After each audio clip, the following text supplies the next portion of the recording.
everyone, and welcome back to the Saving Made Simple channel. My name is Bella, and today is day 6 of Vlogmas.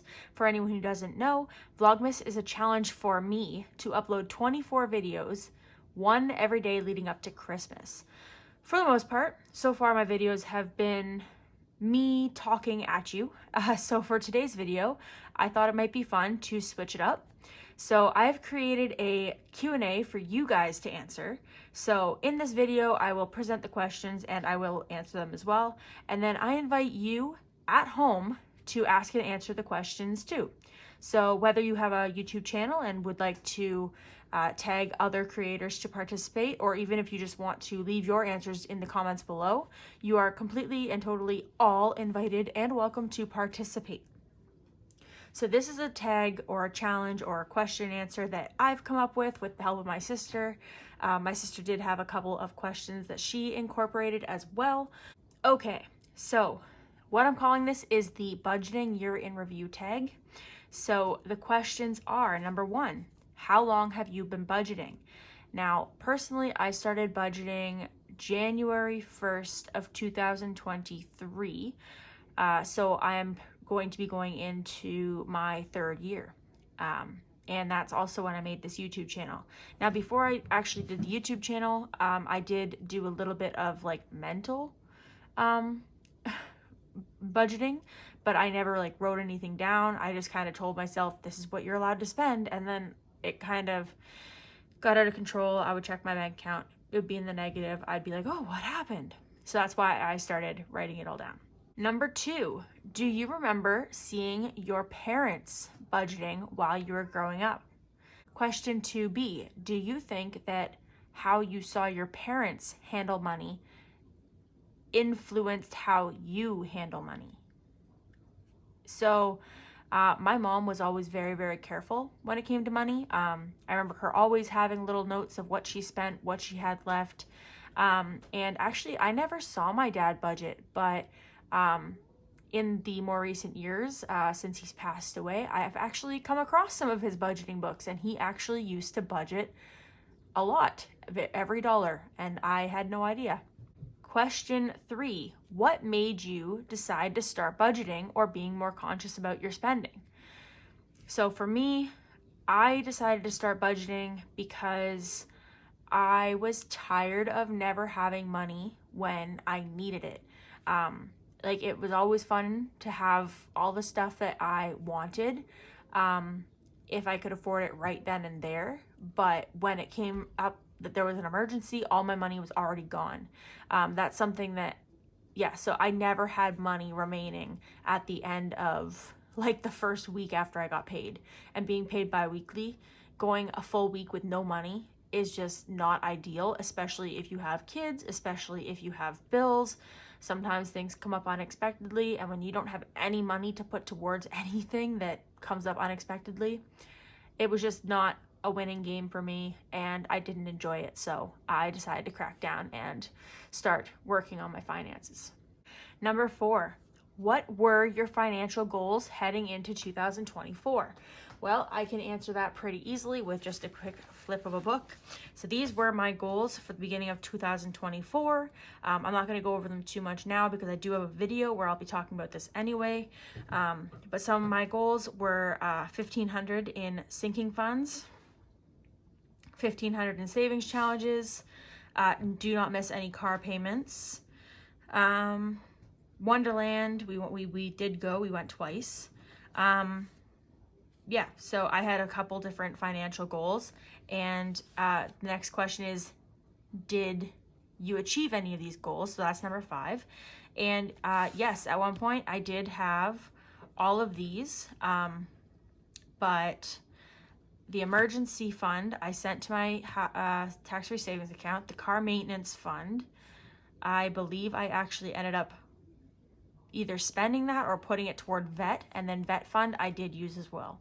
So I did have them, and then I spent them. And then we'll talk about do not miss any car payments. That was a financial goal that I had, and so far I have achieved it. I would knock on wood, but the dog would go crazy. I say that a lot. Okay. Question number 6. What was your favorite budgeting game or savings challenge to play this year? I had a lot of fun playing games and challenges. Last year, I didn't play any. So this year, I played them all. The ones I really enjoy are Shut the Box, because it's kind of strategy, but it's also, you know, you save a lot really fast. And then I also had two that I made that I also really enjoy, if I'm allowed to say that. So I've got this one here, which is Time is Money. And so at the time that you are budgeting is the time that you write down here. And then so if it was, say, I think right now it's about 9:30, so you put 0930, so you'd be saving $12. So that's that one. And then I also really enjoy it's a very similar idea, but it's Save the Date. And I really like those two games. I find I save a lot really fast with those. Number 7, what is one purchase that you've made this year that required careful budgeting? For me, this year, honestly, it was hockey, because it was a $750 fee for my son to be signed up. And then in March, he's going to a tournament that's going to be $600 just for the hotel. So honestly, hockey has been my biggest thing that I've had to carefully save up for. But also in July, I took all of my cats. I've got 4 cats. I took them all to the vet for the first time in years for all of their vaccinations and from their nose to tail health review, and they all came out good. And that was $1,000. So that was one thing that definitely I kind of cheated though, because I didn't just budget for that. I ended up taking a bit of money from everywhere in order to pay for that. But anyway, number 8, what are your top 3 favorite budgeting shops this year? So I'm going to say Designs by April Fields. I'm also going to say Donna, Powered by Creativity. And I'm also going to say, I'm stuck between 2. Man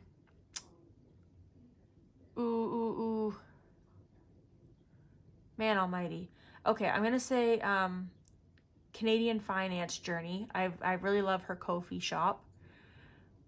And Budget Your Life. I really like her stuff too. So that's 4. I'm sorry, but it's 4. I'm sorry. Okay, so number 7. What are your top 3 favorite budgeting channels to watch this year? So this year, I've been obsessed with April's on a Budget. I've been obsessed with Canadian Finance Journey. I've been obsessed with Leah's Life in Envelopes. Oh my gosh, there's a lot. I've been obsessed with Gen X Budgets. Gen X Budgets is a more recent find, but I watch, I would say 9 out of 10 of her videos just because sometimes they don't pop up. Is there anyone else? There's others, I just can't think of them off the top of my head, but the question was 3 and I gave you guys 4 again. Number 10. How do you hold yourself accountable for your budgeting and saving? So for me, I hold myself accountable by putting it all on YouTube. But people like my sister, for example, she doesn't have that. So she holds herself accountable through me, which I think is the most annoying thing ever for her because I think I care a little more about her budget than she does. Okay, number 11. What are your highest priority sinking funds? For me, my highest priority sinking funds are my vet fund, because I have 5 animals, and if something ever happens, I need to be able to get them to where they need to be. My emergency fund, because if something ever happens, I need to have the funds to fix the problem. And then those are a month ahead. And then honestly, right now my vacay fund, because that is my son's hockey tournament, and my car and maintenance fund. Those are very important to me because one bad thing happens to my car and it can set my entire budget back months. So, okay, number 12, what advice would you give to someone who is just starting out in budgeting? So I did actually ask this question a couple months ago at the end of one of my videos, and the answer that I gave was I would tell people, just remember that budgeting is not a one size fits all system, and what works for person A may not work for person B. And budgeting is very much so a fake it till you make it kind of thing. Like, you got to just try it and try it and try it, see what works, see what doesn't, and adjust. And it's all about trial and error with budgeting. Eventually, as long as you persevere, you will come to find what works for you, and then you're just floating, which is great. Number 13, are there any lifestyle changes that you have made to save money this year? So for me, at the beginning of the year, I made the decision to stop buying my lunches. So I used to go to the grocery store once or twice a week, and I would buy a bunch of their made up veggie trays. So it would usually have like a handful of carrots, a handful of strawberries, a handful of grapes, and then there was like a ranch dip here, and then there was a thing of cheese, just a strip of cheese, and 2 pieces of Melba toast. And it was anywhere, like, because it was calculated by weight. Oh, and usually there was cucumber too, but it was calculated by weight, and sometimes, or generally, it was between like $5.50 to $7. And I usually wanted to go for the ones that had the most strawberries, because I really like strawberries. But unfortunately, the ones that had more strawberries cost more, which doesn't really make sense because carrots definitely weigh more than strawberries. But anyway, I made the decision at the beginning of the year to buy veggies and make my own veggie trays for lunches. And that has been a life changer, because I've gone from spending basically $7 a day to spending like $20 a week. So that's been a big difference. And I also have a better choice, because I was throwing a lot of stuff out because, you know, the carrots would look funny or the grapes would have a soft spot, and there was a lot of stuff I was throwing out, whereas now I'm picking out my own produce, I'm cleaning my own produce, I'm chopping up and cutting up my own produce, and I think that it's really been saving money because I'm throwing out less and wasting less. Number 14. What is one thing you would like to spend less on in 2025? For me, I would like to spend less on dining out. That is a big challenge for me. I am definitely one of convenience, and I have a full-time job.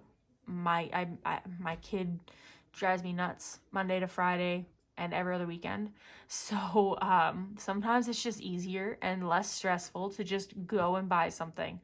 And I really need to cut back on ice caps again, because I was doing really good for a while. I think I went like 2 weeks without an ice cap at one point, and then it died. I have to restart that. So there's that as well. Number 15. Do you have an emergency fund? I do have an emergency fund, and in my emergency fund, I have $1,500 in a high yield tax-free savings account, and then I think I just added the second 100 to my high yield savings account with my bank. So once I get 500 there, I will put that in the tax-free savings account as well. Number 16. Did you have any financial challenges or setbacks this year? The financial challenges I'm having are hockey. And the setbacks I'm having are also hockey.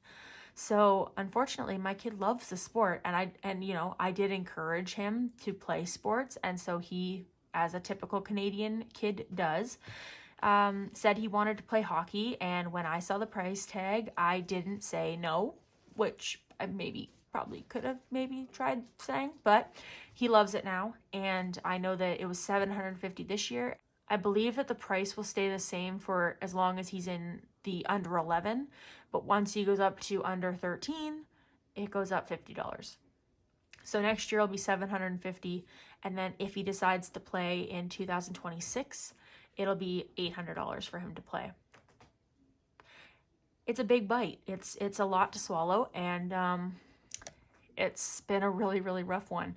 But it wasn't even just the sign-up fee. It's like as soon as the sign-up fee comes out, then we find out that a tournament costs money. Then we find out that, oh, we're going to go to a tournament 4 hours away, so we need to get lodging, which means that we are just spending, spending, spending, spending. And I just keep hoping this kid loves it as long enough that it makes it worth it. I'm kind of hoping that someday, like I'm at the point of hoping now that someday he makes it to the NHL so he can pay me back. That's just me. That's just my feeling right now. Okay, so and how did I overcome them? So I'm overcoming them. First of all, his father is helping pay for half of whatever he can afford. We've actually been getting along really well over it, which is awesome. And I've been overcoming it by using my tax-free savings account. I put money automatically every paycheck into my tax-free savings account, and that money has been a savior for me a few times this year. So that. Number 17, what is your favorite part of your budgeting or payday routine? I love all parts of my routine. I love sitting down and crunching the numbers. I love dealing with the money. I love playing with the games. But I think my favorite part for sure is actually, definitely like the savings challenges and savings games. I typically break those up into 2 different days. So I have Monday minis that I do, which I really enjoy. And then generally I do games as well. And I think I usually do those Fridays or Saturdays. I've been really enjoying that.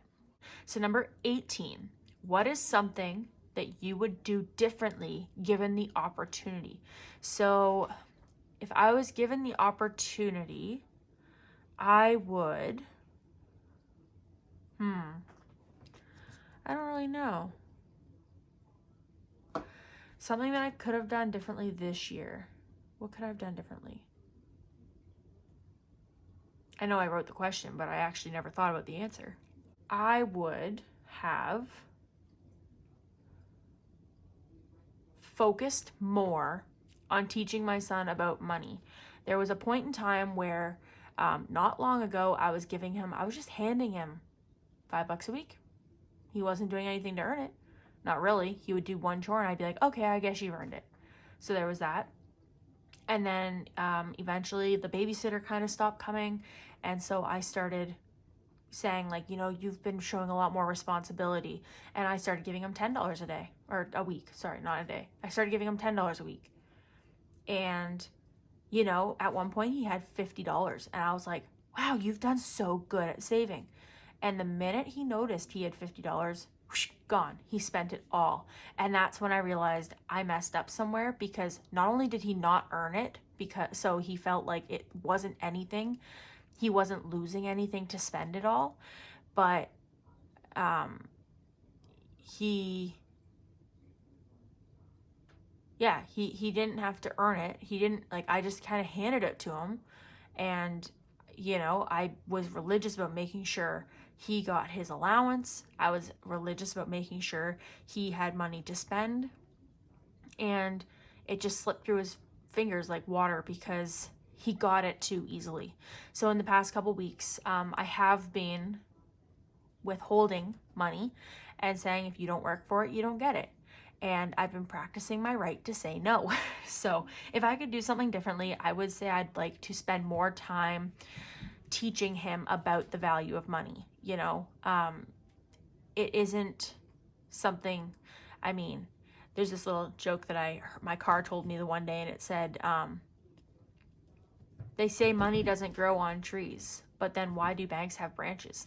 So I need to do better at teaching my son that money doesn't grow on trees, and that it is hard work to get the money that I give him.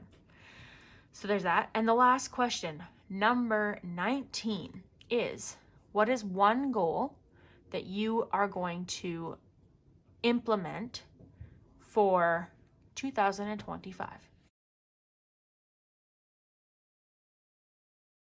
And then for number 20, what are or who are 3 channels you'd like to tag to continue on this tag.